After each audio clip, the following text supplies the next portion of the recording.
Bonjour à tous, je me présente, je m'appelle Xavier Abramovitz, je suis responsable RH de Jury Travail depuis maintenant 5 ans. Nous nous retrouvons aujourd'hui pour le premier épisode des Chroniques RH de Xavier. Aujourd'hui, je vais aborder avec vous le financement d'un alternant et quels sont les coûts encourus par l'entreprise.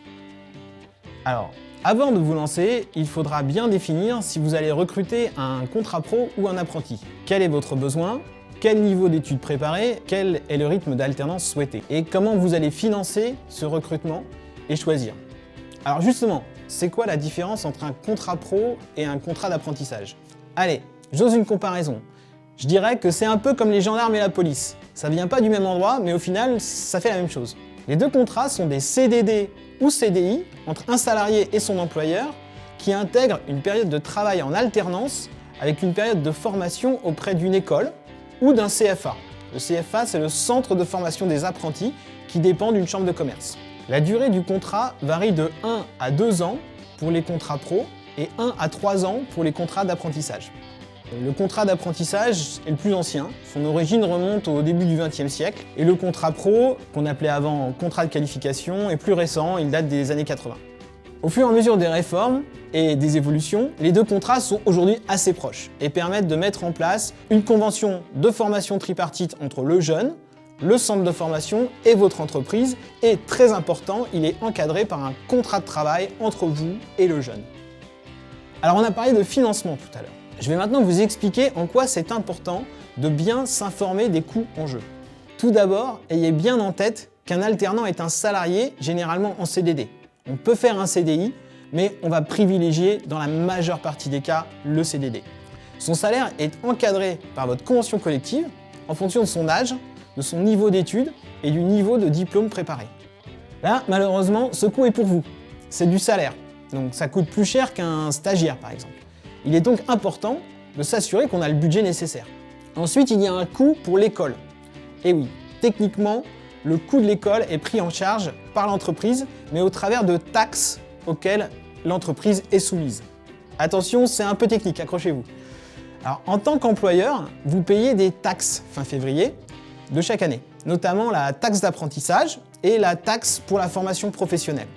Dans le cadre du contrat de professionnalisation, on va s'adresser à l'OPCA, organisme paritaire collecteur agréé, qui collecte la taxe pour la formation professionnelle. Et c'est cet organisme qui va verser à l'école le coût de la formation. Et là, attention, il y a un gros piège. L'OPCA va définir un taux de financement. On peut donc se retrouver, par exemple, à prendre un contrat pro Bac+5 d'une école de commerce au tarif annuel important et une OPCA qui ne finance que 80% de cette somme. Si vous n'avez pas anticipé et que vous découvrez ça au moment où vous rédigez le contrat, avouez que c'est pas idéal. Dans le cas du contrat d'apprentissage, on a vu que le centre de formation est un CFA, centre de formation des apprentis, qui dépend des chambres de commerce. Mais de plus en plus, on voit des écoles et universités s'associer au CFA pour dispenser les cours. Certains CFA bénéficient de subventions de l'État ou des régions et ne demandent pas de financement de la formation à l'entreprise. Mais pour la grande partie, la formation de l'apprenti est financée par un versement d'une partie de votre taxe d'apprentissage à l'école pour absorber le coût de la formation. Et là encore, il peut y avoir un piège. En effet, si vous êtes une TPE, vous allez verser un faible montant de taxe d'apprentissage. Disons que vous versez 5 000 € de taxes. Si le coût de la formation grande école de votre apprenti est 10 000 €, attention, l'école va vous demander de financer les 5 000 restants sur les fonds de l'entreprise. Alors la bonne nouvelle, c'est que sur le contrat d'apprentissage, vous avez des subventions et des allègements de charges sur son salaire.